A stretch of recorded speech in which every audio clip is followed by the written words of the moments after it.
सिद्धेभ्यः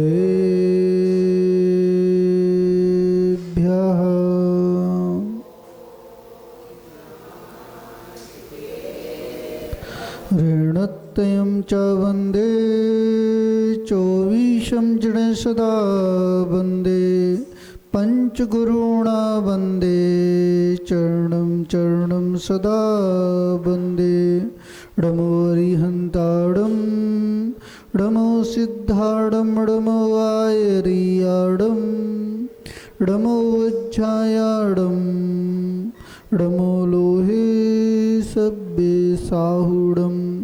बोलो अनंतानंत परमेष्टि भगवान की, प्रथम तीर्थंकर आदिनाथ भगवान की, मूल नायक चिंतामणि पारसनाथ भगवान की, अंतिम तीर्थेश वर्धमान स्वामी की, द्वादशांग जिनवाणी माता की, आचार्य कुंद कुंद स्वामी जी महाराज की, बात्सल दिवाकर आचार्य श्री विमल सागर जी महाराज की, गणाचार्य श्री विराग सागर जी महाराज की, आचार्य श्री विशुद्ध सागर जी महाराज की, आचार्य श्री विनिश्चय सागर जी महाराज की, तीन कमनो कुड़मुनिराज की, अहिंसा परमो धर्म की।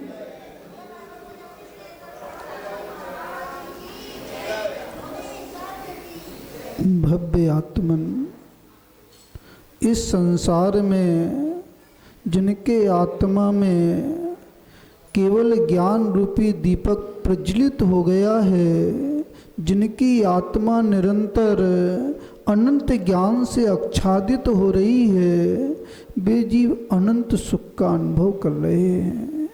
और जिनकी आत्मा क्षोभसमी ज्ञान से, उस ज्ञान के प्रकाश से वो आत्मा टिमटिमा रही है, जिसका प्रकाश जुगनू के समान है। आचार्यों ने कहा वे जीव छद्मस्त हैं, वो इस संसार में अज्ञानता का ही अनुभव कर रहे हैं। वे निज स्वभाव का अनुभव नहीं कर रहे हैं, वे पर स्वभाव का ही अनुभव कर रहे हैं। अभी जो पुरुषार्थ चल रहा है, उस ज्ञान दीपक को बढ़ाने का पुरुषार्थ चल रहा है।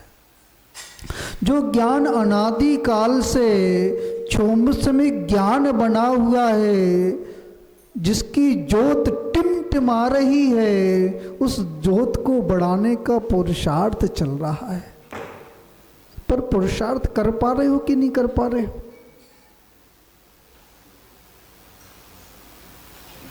कि उस ज्योत को बुझाने और कम करने का पुरुषार्थ चल रहा है।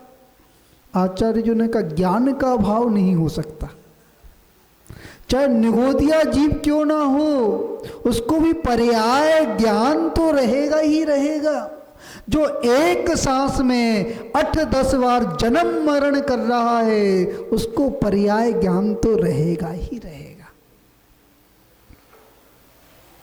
चाहे अल्प ज्ञानी हो, चाहे अनंत ज्ञानी हो, कभी ज्ञान का अभाव होने वाला नहीं है। क्यों अभाव होने वाला नहीं है नरेंद्र भैया? क्यों अभाव नहीं हो सकता है ज्ञान का? जीव के अंदर से ज्ञान का अभाव तीन काल में नहीं हो सकता, क्योंकि आत्मा का लक्षण ज्ञान दर्शन लक्षण है। जिस प्रकार नीम से कड़वाहट दूर नहीं हो सकती, शक्कर से मिठास दूर नहीं हो सकती, इसी प्रकार आत्मा से ज्ञान दर्शन कभी अलग नहीं हो सकता। ये त्रकालिक सत्य है, ये त्रकालिक सत्य है। जिसको ये बात समझ में आती है, उसे जिन आगम समझ में आता है।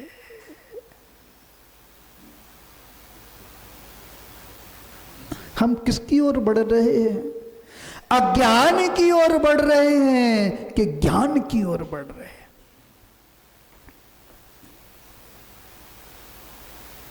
हमारा जो पुरुषार्थ चल रहा है, उस ज्ञान को प्रज्वलित करने का पुरुषार्थ चल रहा है कि उस बाती को कम करने का पुरुषार्थ चल रहा है। हम और आप मनुष्य हैं। कौन है? मनुष्य में विशेष विचार करने की शक्ति होती है, विशेष पुरुषार्थ करने की शक्ति होती है। देवों में इतनी शक्ति नहीं है। अब आप तो कहोगे देव तो रिद्धि संपन्न होते हैं, पर जो देव होते हैं मनुष्यों जैसा पुरुषार्थ नहीं कर सकते, संयम का पुरुषार्थ नहीं कर सकते, तप का पुरुषार्थ नहीं कर सकते, त्याग का पुरुषार्थ नहीं कर सकते। देवों के अंदर वो गुण नहीं होता है, पर मनुष्य के अंदर वो गुण है। वो त्याग कर सकता है, तपस्या कर सकता है, आराधना कर सकता है, अपने कर्मों का क्षय कर सकता है। कल कौन सी दशमी निकल गई?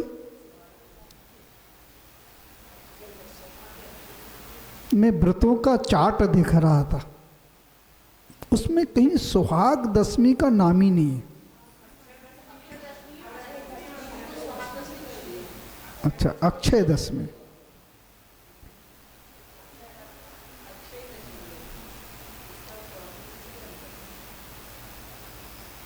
कुछ लोगों ने व्रत किस लिए किए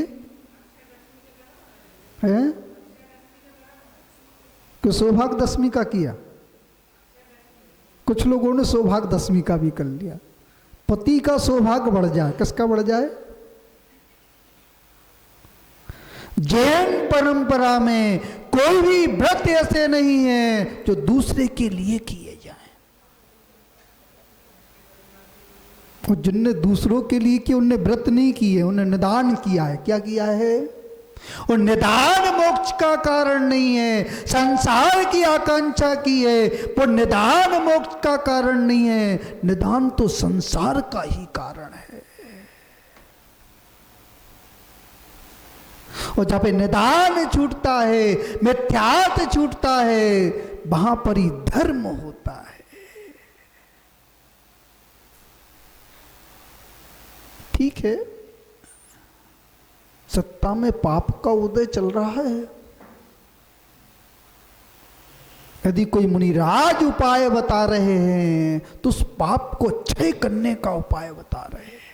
मीना सुंदरी को भी उपाय बताया। पति के सौभाग्य के लिए नहीं बताया, निज के सौभाग्य के लिए बताया। सत्ता में जो कर्म पड़ा हुआ था, संयोग हुआ, जीव का सहयोग हुआ, कोड़ी जीव का संयोग हो गया। उसने पति को निरोग करने के लिए विधान नहीं किया। उसने जो विधान किया अपने असाता कर्म को क्षय करने के लिए विधान किया।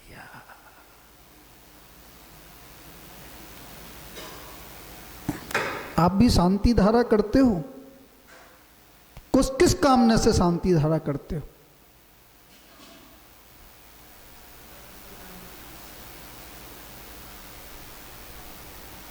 कोई कहता हमारी फैक्ट्री नहीं बनी है तो उसके उपलक्ष्य में कर रहे हैं।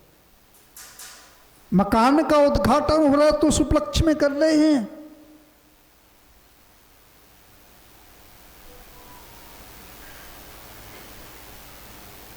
संसार के लिए यदि शांति धारा कर रहे हो तो वो शांति धारा आपकी निदान का कारण बन रही है।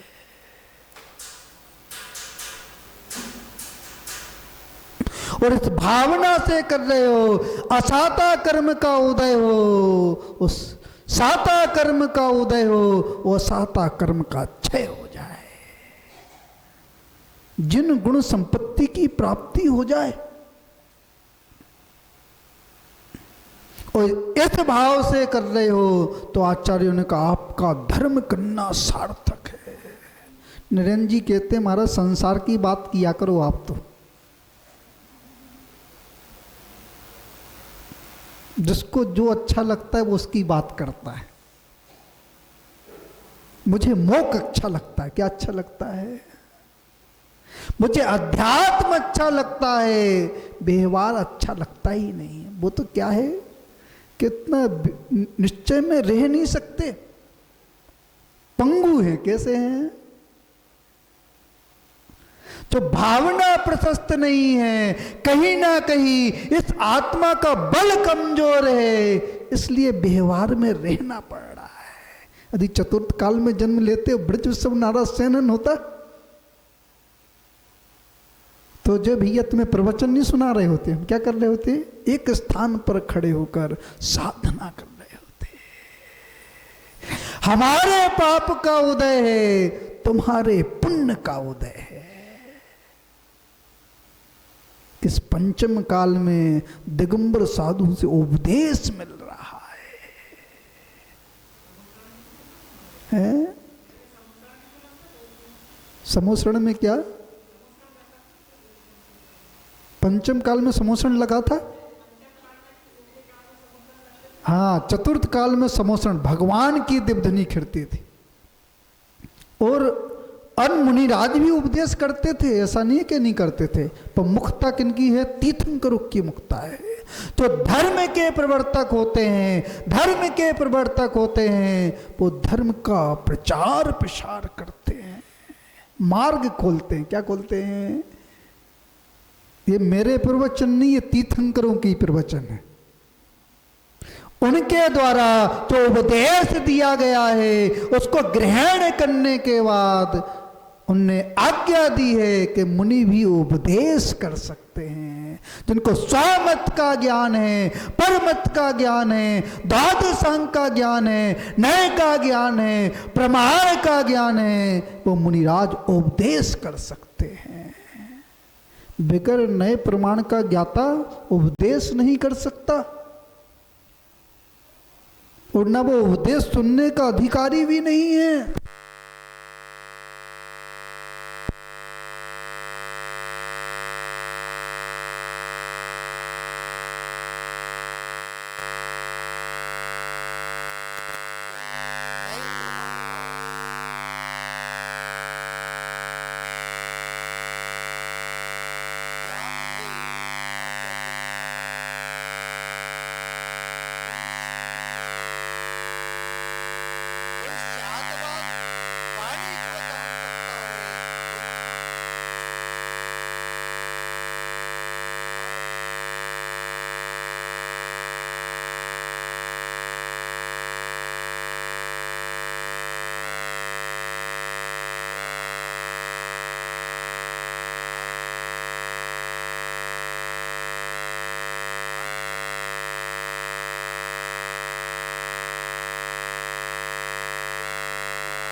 अभी नहीं संभला।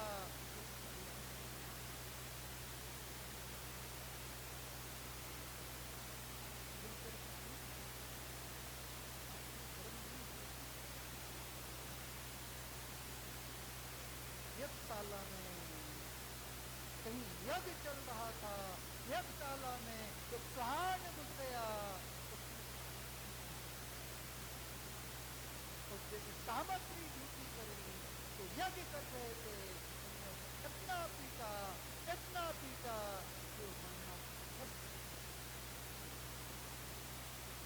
यज्ञ कर रहे थे बाप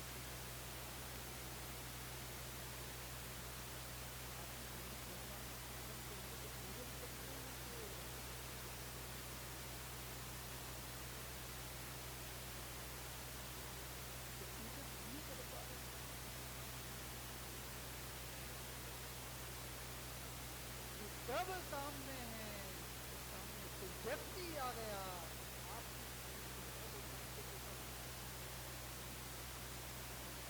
4 लोग पूजन कर रहे हैं साथ में, थाली में 3 फल रखे हुए हैं,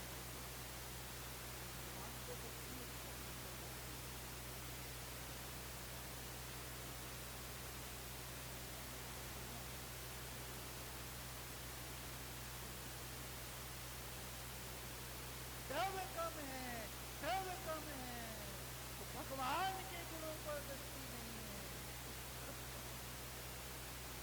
मन में कुछ चल रहा है, कुछ चल रहा है,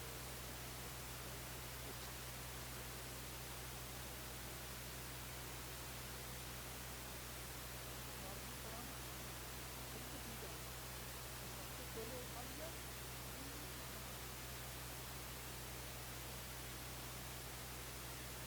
तो संकलेश हो रहा है, सामने वाला व्यक्ति उससे पहले जब उठा ली है,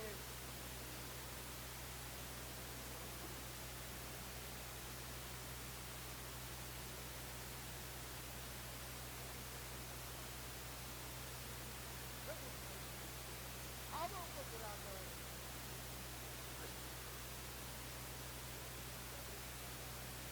द्रव नहीं होती है,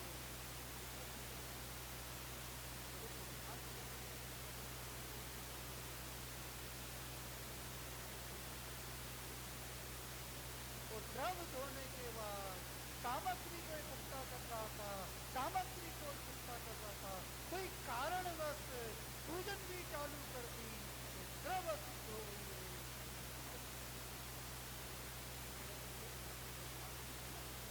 तो पुरुषार्थ करने के बाद द्रव नहीं मिल पाया तो संतोष भाव से भाव पूजन कर लोगे,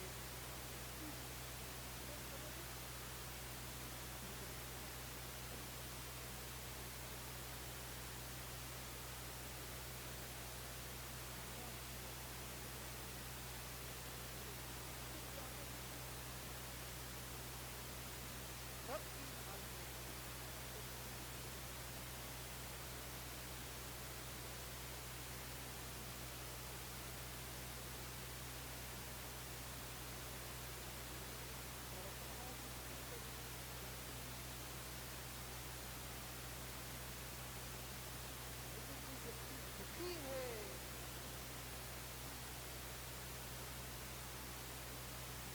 कोई व्यक्ति कलप रहा है,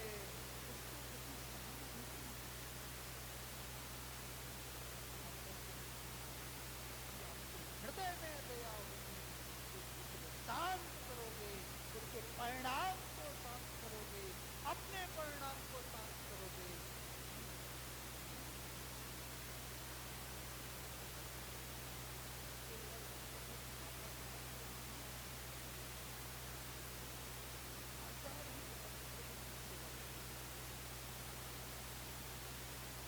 ये आपका ग्रस्त जीवन का कर्तव्य है, तरक्की नहीं मिल रही है, समय नहीं मिल रहा है, पूजन करोगे,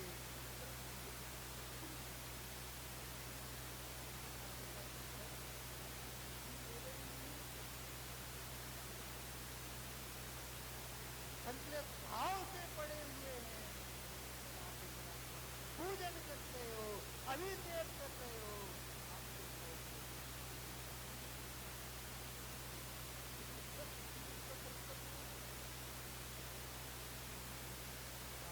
धरती का त्याग कर दोगे।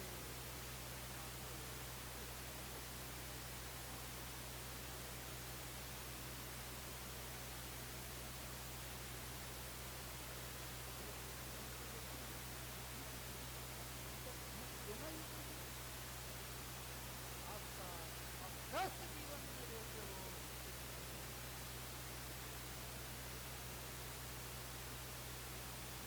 यही धर्म है, व्यवहार कर्म है। विनयन भगवान की पूजा भी व्यवहार कर्म है, तो ग्रस्त जीवन का निर्वाह करना भी। हाँ, आप किससे बात करते हैं, व्यवहार करते हैं, किसी को तकलीफ कर करके नहीं आते, किसी को संश्लेषित कर करके नहीं आते, किसी का अपमान कर करके नहीं आते। तो अपमान कर कर आ रहे हो, तो आप समझो भगवान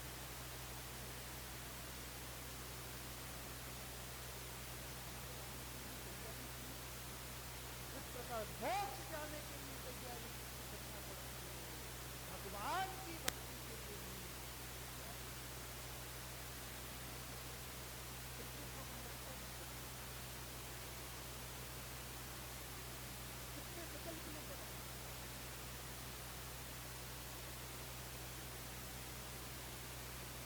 राजा जी निर्विकल्प होकर विनयन भगवान की भक्ति करता है।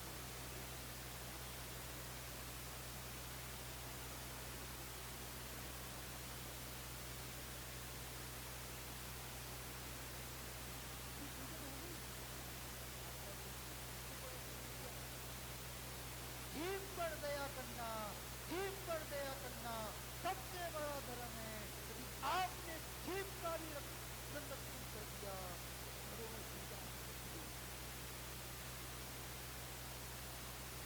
और उस जीव की निंदा कर दी, तो करोड़ों पापों का संचय हो जाता है। लेकिन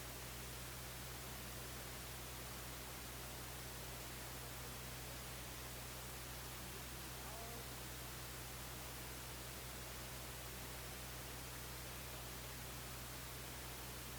उस स्त्री ने पाप का संचय किया, नाना पर्यायों में गई, नाना पर्यायों में गई, दूषित पर्यायों में गई, बहुत पाप किया। परंतु थोड़ी सी देर काल में ही देखा जीव का पाप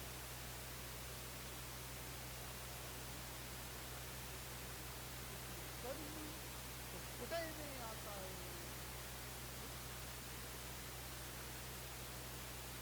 आज जनक महाराज का परिवार कैसे है? उदय में कर्म आता है।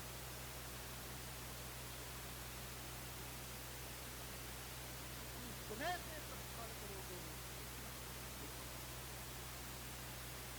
तो अध्यात्म भाव से भी अभिनय हो गया, बस और तो कुछ भी बोलना ही नहीं है। इस बात को बड़े ध्यान से समझना कि आप भगवान के समीप में हो, गुरु के समीप में हो, तो यहाँ देखिए आपको भक्ति आधार जिन रत्नाकर जाने मंदिर, गुरु के ऊपर जाने एक का पैर उनके ऊपर चला गया, पुण्य नहीं न देखा, पाप देखा। इसको भी समझना इसमें ज्यादा तर्क नहीं, सीमित रहना।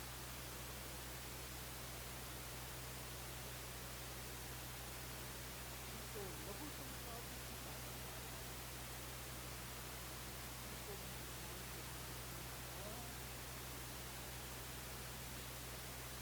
यदि दूषित रहोगे तो भगवान का स्पर्श करोगे, तो जितना पुण्य का वर्धन होगा, शुद्धि होना तो स्वयं शुद्धि होना चाहिए, वस्त्रों की भी शुद्धि होना चाहिए, भावों की शुद्धि होना चाहिए, शरीर की शुद्धि होना चाहिए, तब जाता है पुण्य स्वतः होगा। शरीर की शुद्धि नहीं है, शरीर की शुद्धि नहीं है, बस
नयन देवोदराय, जो रूप की सुंदरता दिख रही है, भक्ति की होगी किसी न किसी भाव में उसके रूप की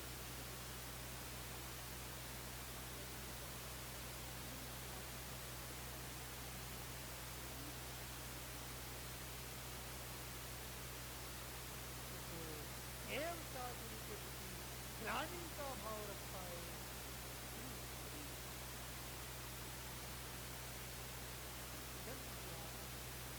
जन्म लेते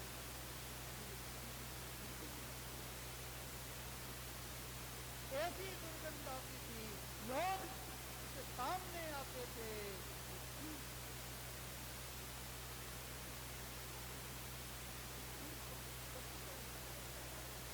मात्र क्षण भर के लिए, मात्र क्षण भर के लिए मुनिराज का अपमान किया था और ऐसे कर्म को बांधा कई भवों तक।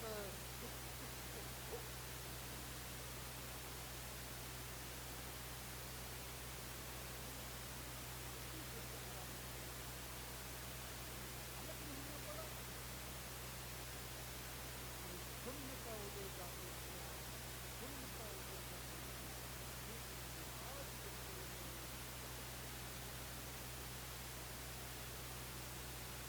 तपस्या करते करते नगर में,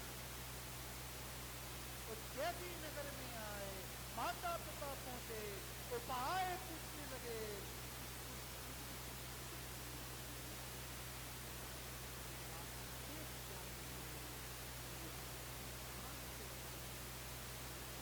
अपमान किया था, ऐसे कर्म को बांधा, दुर्गंधा के रूप में उत्पन्न हुई।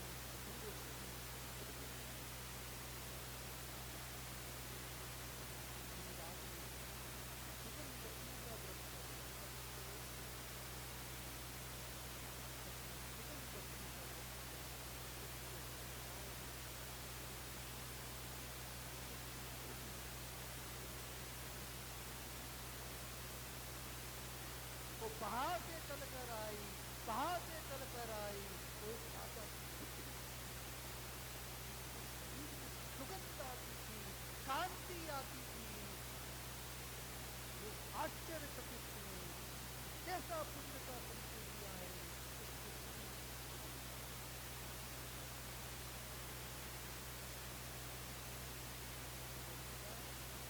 शक्ति को लेकर आज के पास गए,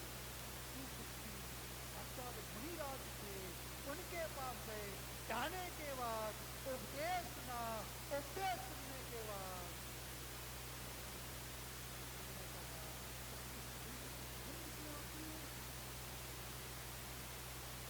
मुनिराज ने कहा,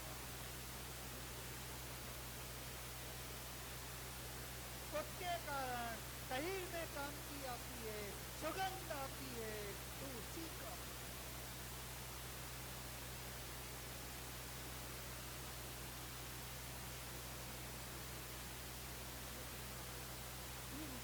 कर्म के उदय से दुर्गंधा हुई और पुण्य का उदय किया, व्रत का पालन किया, शरीर में से सुगंध आई, उसने व्रतों को अंगीकार कर लिया।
निदान कर कर व्रत मत करो।